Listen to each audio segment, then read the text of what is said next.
Et salut à tous, on se retrouve aujourd'hui pour le résultat de Raw du 14 février 2022.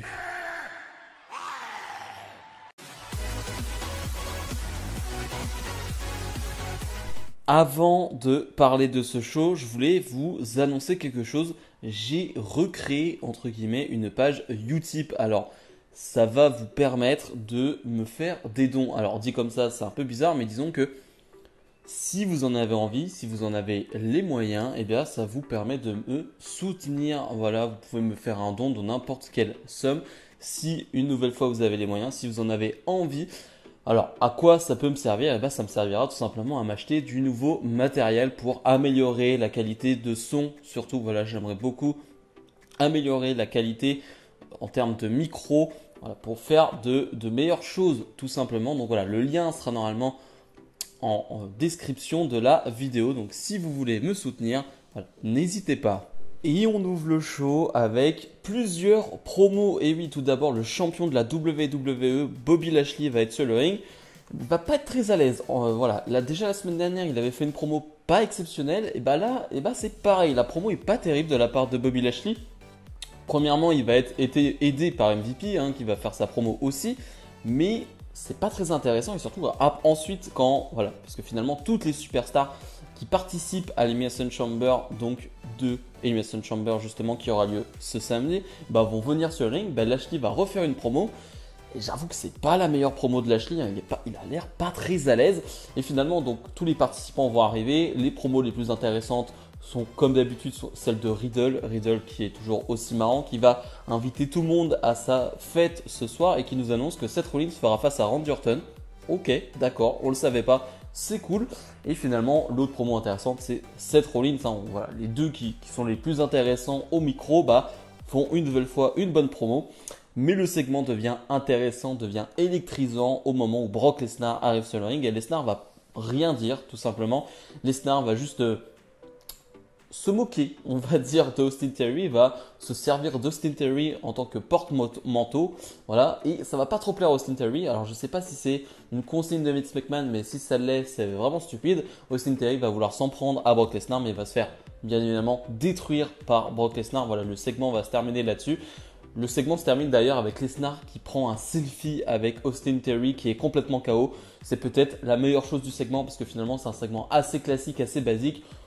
On n'apprend pas grand chose, on sait juste que le match c'est samedi et qu'on l'attend énormément. Les Street Profits font face à nouveau à Dolph Ziggler et Robert Roode. La seule chose intéressante, en tout cas à ressortir selon moi, c'est que Tommaso Ciampa va commenter ce combat.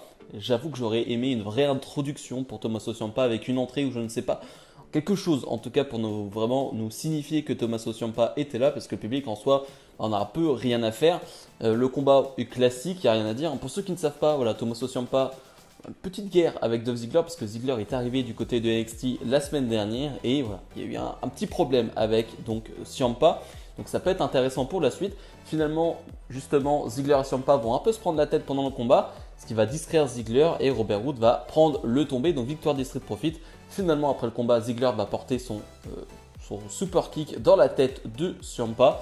Je ne sais pas si on aura un Ciampa Ziggler à Raw, pourquoi pas, ou si ce Ciampa Ziggler aura lieu du côté de NXT. J'en sais rien, mais j'avoue que je préférais qu'on ait de vrais moments, de vraies introductions pour les superstars de NXT du côté de Raw ou de SmackDown. Damien Priest défend son titre de champion des États-Unis face à AJ Styles. Un match qui part plutôt bien. Une nouvelle fois, on a de l'alchimie entre les deux. On a vraiment quelque chose qui se passe vraiment sur le ring. Il y a quelque chose. Il y a de beaux contres, il y a de beaux enchaînements. Donc je me dis, on part sur un gros match. En plus, je rappelle, cette première heure à Raw, il n'y a pas de pub. Donc c'est un enchaînement de segments ou de matchs. Et ça, c'est cool. Vraiment, c'est très très cool. Donc je me dis, c'est bien, on est encore dans cette première heure. On va en profiter pour un match complet qui va être intéressant. Et finalement, ça ne dure que 5 minutes, même pas.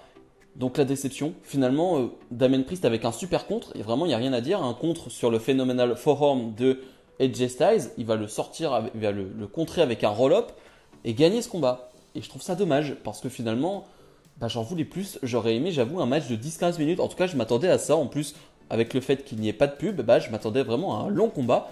Bah pas du tout. Donc je suis vraiment déçu. Je suis certain en plus qu'on peut avoir un excellent combat de 10-15 minutes entre ces deux-là. Et là tu nous donnes que ça. Donc j'imagine qu'il y aura un rematch. J'en sais rien. Je ne sais pas. En tout cas les deux vont se serrer la main après le combat. Ouais, un peu déçu. Un peu déçu de cette défaite d'AJ Styles de cette manière-là. Sachant qu'en plus il est dans le Elimination Chamber de ce samedi. Voilà, un peu déçu de cette fin et je trouve pas ça hyper bien fait. Omos fait face à Cedric Alexander et Shelton Benjamin. C'est donc un match 2 contre 1, un match handicap. Et il n'y a rien à dire sur ce combat. Je crois que ça dure 1 minute ou 2. Vraiment, c'est le vide. Il n'y a vraiment rien. Omos va l'emporter facilement, rapidement. Il y avait beaucoup de plans pour Omos. On parlait du Royal Rumble, on parlait de WrestleMania. Pour le moment, j'avoue que c'est assez flou. Il n'y a rien pour Omos. Alors certes, il ne perd pas. Il ne perd pas un combat. Mais le fait que pour le moment il n'y ait rien, ça me fait poser des questions. Vraiment, je vois aucun adversaire pour Omos pour Mania. Alors je pensais clairement qu'il allait avoir un gros combat pour Mania. Donc à voir. Signature de contrat pour le titre de Becky Lynch avec donc Becky Lynch et Lita. Et c'était pas mal. J'aime bien l'angle qui a été pris. J'aime bien la manière dont ça a été fait avec une Becky Lynch qui paraît assez déprimée, assez triste de ce qui va se passer. Elle le dit à Lita, j'ai pas envie de faire ça. Voilà, t'es une légende de la WWE, j'ai pas envie de te faire ça. Moi, en tant que fan de toi, j'ai pas envie de te faire mal, j'ai pas envie de faire ça. En plus, je connais toutes tes faiblesses, dont ta blessure à la nuque, et j'hésiterai pas une seule seconde à te faire mal, à t'attaquer justement à la nuque. Et finalement, Lita qui va être très claire, très précise, qui va nous dire, mais moi, j'ai pas juste encore un match en fait à faire, j'ai encore tout un run à faire, j'ai encore plein de mois à faire en tant que championne si je te bats. Donc ce samedi à Elimination Chamber, finalement Becky Lynch va signer le contrat, Lita aussi, et Becky Lynch va vraiment s'en aller en étant triste. Alors je sais pas trop comment ça va se passer du côté de samedi. Je ferai mon pronostic, ne vous inquiétez pas, ma vidéo pronostic arrivera ce jeudi, mais j'aime bien l'angle qui a été pris, j'aime bien cette Becky Lynch assez déprimée finalement de devoir battre Lita, cette Lita qui reste optimiste et qui nous dit non, c'est pas mon seul match, je vais encore faire plein de matchs derrière. Donc à voir. Mais en tout cas, j'ai trouvé ce segment assez simple, assez bien réalisé, mais je trouve que ça me donne plutôt envie de voir ce match. Gauntlet match pour déterminer qui sera la dernière à sortir de l'Elimination Chamber. Donc un spot hyper important, hyper intéressant. Et on débute avec Rhea Ripley face à Nikki ASH. J'ai pas grand chose à dire sur ce combat, hein. C'est un énième combat entre ces deux superstars là. Et une nouvelle fois, c'est pas terrible. Voilà, franchement, il n'y a pas grand chose à dire. Rhea Ripley va l'emporter et donc c'est un gauntlet match. Donc elle va rester sur le ring et une superstar va arriver. La superstar qui va arriver, c'est Liv Morgan. Et là, cette fois-ci, on va avoir un vrai combat de catch, un vrai bon combat. Ça fait plaisir de les voir les deux ensemble sur le ring, de voir deux jeunes superstars pas hyper bien pêchés, mais qui là vont faire un gros combat. Vraiment, c'est hyper agréable. Ça donne un super match. Vraiment, allez voir ça.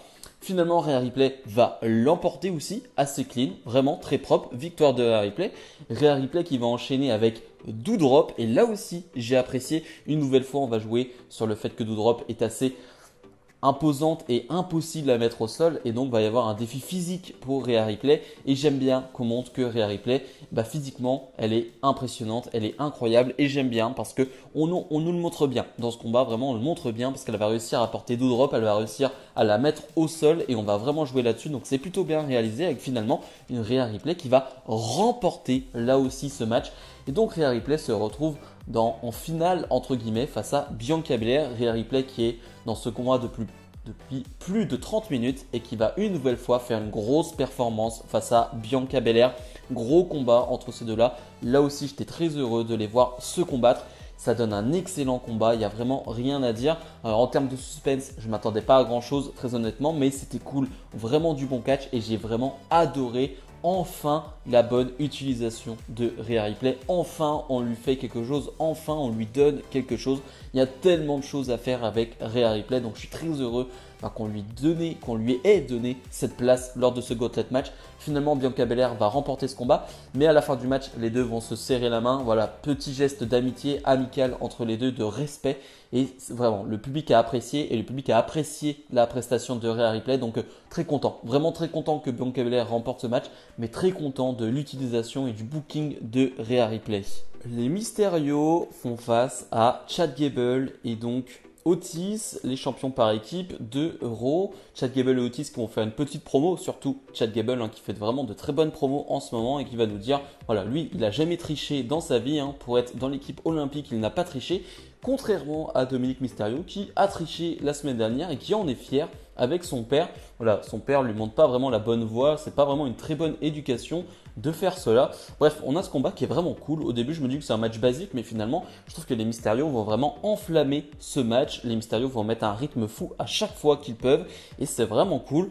On va avoir Miz et Maryse qui vont commenter ce match et c'est ce qui va jouer dans ce match, c'est-à-dire que Miz va intervenir, va distraire les Mysterio et Gable va en profiter pour gagner ce combat. Miz, après le combat, va porter son Skull Crushing Finale sur Rey Mysterio. Donc on va revenir sur une petite feud entre les Mysterio et Miz.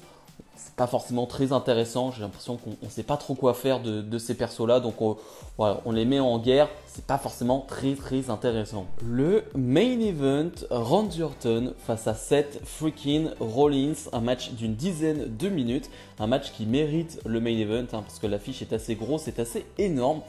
Et finalement, on a un vrai bon match. Et pourtant, Randy Orton fait pas grand chose. Fait du Randy Orton, c'est-à-dire qu'il se bouge pas beaucoup les fesses. Allez, un peu en fin de match, il en fait un peu plus qu'à l'habitude. Mais voilà, c'est pas un Orton qui vraiment est surmotivé. C'est un Orton classique. Mais vu que tu as Rollins en face qui fait le boulot comme à chaque fois qu'il est sur le ring, ça donne plutôt un bon combat. Vraiment, c'est très appréciable. À chaque fois, les combats entre ces deux-là sont bons. Voilà, c'est jamais des matchs extraordinaires, mais c'est toujours des bons matchs. Avec beaucoup de plaisir, on prend beaucoup de plaisir en les regardant, donc c'est plutôt cool. Mais la fin de match est assez catastrophique avec finalement Otis, Gable et Riddle qui vont arriver, qui vont sortir de nulle part. Orton qui va vouloir venir aider Riddle, mais Orton va rentrer sur le ring, va se prendre le stomp de Seth Rollins. Rollins va en profiter pour gagner le combat, donc victoire de Rollins. Voilà, la fin est catastrophique, c'est pas très bien réalisé. Là non plus, c'est un peu mal fait, c'est un peu bébête. Mais voilà, au moins Rollins, on sort avec une victoire, même si elle n'est pas très clean, pas très importante et impressionnante. Bilan de ce Raw. Alors, j'ai oublié une chose aussi, j'ai pas parlé d'une chose, c'est qu'Alexa Bliss a été rajoutée dans l'Elimination Chamber féminin. Voilà, c'est une nouvelle de dernière minute. On n'avait pas le dernier nom pour ce Chamber féminin. Et bien, c'est Alexa Bliss qui est dedans. Donc ça peut être intéressant pour ma vidéo pronostic. Ça c'est cool. Sinon dans l'ensemble le Raw était correct. Sans plus, je trouve qu'on a de bons combats. Je pense à ce gauntlet féminin qui sous le papier m'intéressait absolument pas. Et je trouve qu'il a été plutôt bon avec une Rhea Ripley qui a été bien mise en avant et qui a fait vraiment du bon catch. Donc j'ai beaucoup apprécié. On a un bon match des Mysterio. Bref, on a quelque chose de sympa. D'ailleurs j'ai oublié de le dire mais Mysterio face à Miz lors de Elimination Chamber ce samedi. Voilà, je le dis. Mais dans l'ensemble, c'est correct, mais il n'y a rien d'incroyable non plus comme le main event. C'est un bon combat, mais la fin est assez mal faite, assez mal réalisée, donc pas très intéressante non plus. Donc si je dois donner une note, on va être sur un 5,5 sur 10. Bref, comme d'habitude, si vous avez aimé cette vidéo, n'hésitez pas à mettre le petit pouce bleu et à vous abonner. Petite info, on se retrouvera sûrement dans la journée pour une autre vidéo. Il y a une énorme news qui est sortie. Je vous tease comme ça, mais ça concerne une énorme légende du côté de la WWE. Donc voilà, il y a une info qui est sortie et je vous ferai une vidéo là-dessus. Bref, comme je vous l'ai dit en début de vidéo, j'ai un Utip. N'hésitez pas si vous pouvez, si vous en avez envie, à me faire un don pour me soutenir. Et donc nous, on se retrouve sûrement dans la journée pour une autre vidéo. Salut, salut!